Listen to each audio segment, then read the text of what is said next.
100 words per minute for 10 minutes. 5 seconds more. Start. It is a great pleasure to be here with all of you for the 91st session of the Indian Science Congress. I take this opportunity to wish you all a very happy new year. My special greetings to all the distinguished scientists from the other parts of the globe. I am as pleased as all of you to know that our respected Rashtrapati Ji, Dr. APJ Abdul Kalam, will be coming here on the third day to grace this session. Being a reputed scientist himself, he is a source of great inspiration for our scientific community as well as India's ignited young minds. I am happy that this Science Congress is being held in Chandigarh. This youthful city is fast turning into a regional hub for high technology, scientific research, development and education. It serves as the capital of two of our prosperous states, Punjab and Haryana, which together symbolize the tremendous contribution made by our agriculture scientists to transforming India from a food importing country a few decades ago to a food exporting country now. Our scientists are exploring the heights of space and the depths of oceans. India is now one of the leading nations in developing and using space technology for the benefit of humanity. Even developed countries are using our launch vehicles to send their satellites into space. Our ocean scientists have been making impressive strides in harnessing gas hydrates, a vast energy resource in the ocean bed. A latecomer in industrial R&D, India now ranks the highest among all countries in the rate of growth of patent filings, which is now around 300% per year. In this context, the Council of Scientific and Industrial Research has done India proud by securing, under the Patents Cooperation Treaty, number 1 position as the highest filer of patents from all developing countries, including South Korea, China, and Brazil. We want to make India a place that can compete with the best in the world in terms of generation of intellectual property and its commercialization on sound business principles. The results of our R&D in the medical and pharmaceutical fields are attracting international attention and acclaim. Indian companies are providing low-cost drugs to fight HIV/AIDS in Africa. India's progress in biotechnology shows how quickly we are matching global standards of excellence in a frontier area of science. For this, I compliment the Department of Biotechnology and our many dynamic Indian biotech companies which are poised to ride the bio-industrial revolution now on the anvil.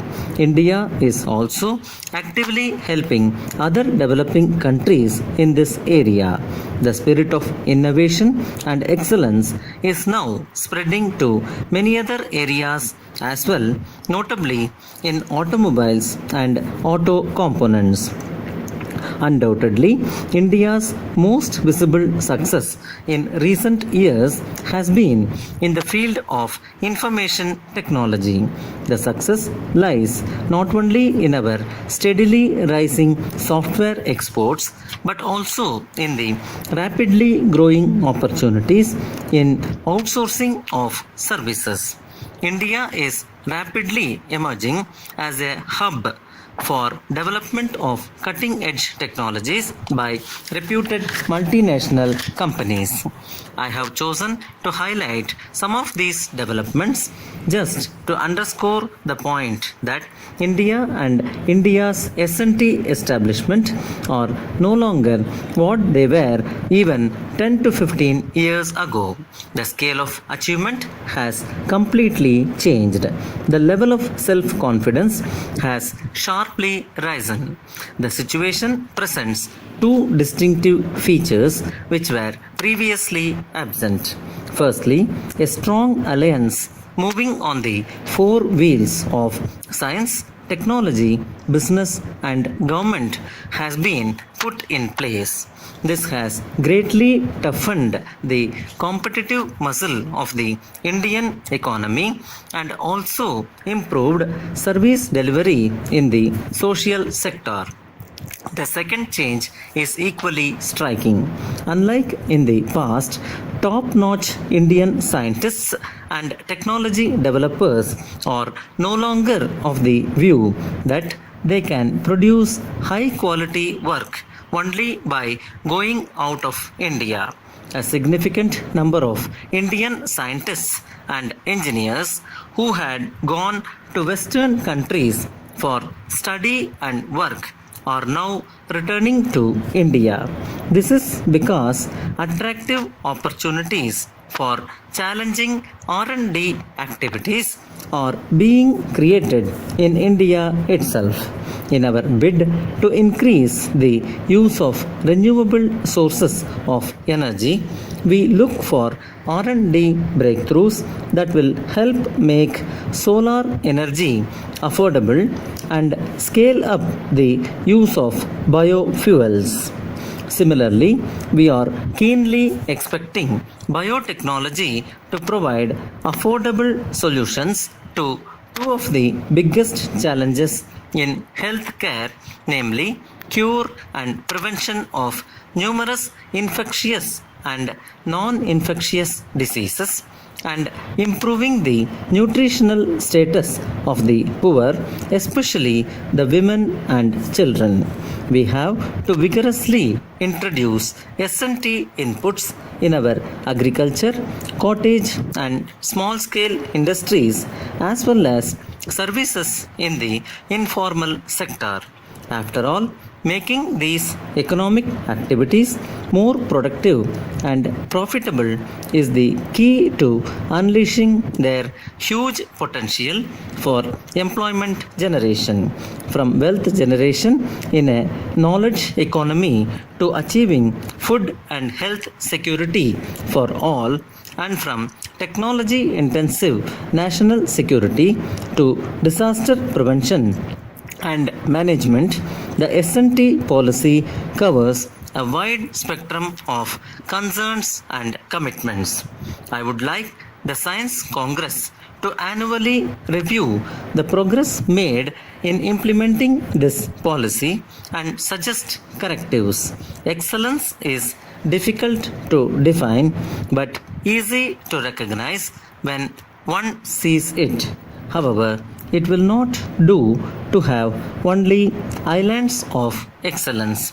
We should strive for excellence in the entire S&T establishment, indeed in every activity of nation building.